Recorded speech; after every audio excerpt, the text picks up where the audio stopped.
कम्डी कोरिडोरको छेउमा जहाँ बाघ हिँड्छन् र हात्ती विचरण गर्छन्, त्यही नजिकै साना पाउहरूले विद्यालयको बाटो टेक्छन्। यिनै बालबालिका हुन् भोलिको संरक्षक। किनभने जंगल जोगाउने काम रोपाई र गस्तीमा मात्र सीमित छैन। यो सुरु हुन्छ एउटा कक्षा कोठाबाट, एउटा सानो मनबाट। इलम आयोजनाले बुझेको छ वन पुनर्स्थापना र वन्यजन्तु व्यवस्थापन मात्र पर्याप्त छैन। साँचो परिवर्तन त्यतिखेर मात्र दिगो हुन्छ जब आगामी पुस्ता आफै संरक्षणको महत्त्व बुझ्छ र त्यसमा सहभागी हुन्छ।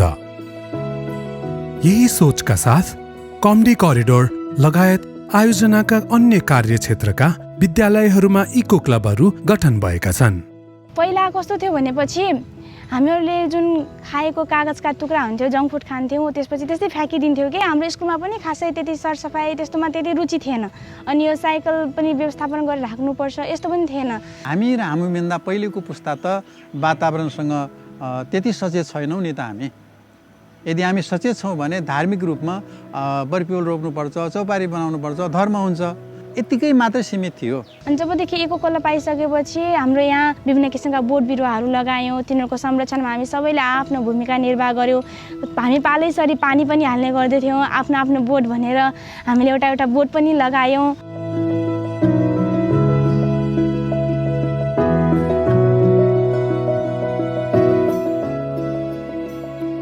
इलम संस्थाको सहयोगमा विद्यालयको एउटा इको क्लबको विधान नै निर्माण गर्यौँ। सो इको क्लबको माध्यमबाट हामीले विद्यालय तथा समुदायमा खास गरी यो वातावरण संरक्षण, त्यसपछि वन्यजन्तु संरक्षण सम्बन्धी विभिन्न जनचेतनामूलक कार्यक्रमहरू चाहिँ गरिराखेका छौँ। हामीले वृक्षारोपणहरू गर्ने, त्यसपछि गोडमेलहरू, गार्डनहरू निर्माण गर्ने लगायतका क्रियाकलापहरूको माध्यमबाट पनि हामीले समुदायमा तथा विद्यालयमा पर्यावरण संरक्षण सम्बन्धी कार्यक्रमहरू गरिराखेका छौँ।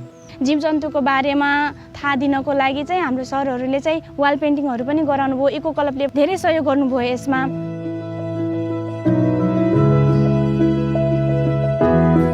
यी सबैले बालबालिकालाई आफ्नो वातावरणसँग नजिकको सम्बन्ध बनाउन मद्दत गर्छ।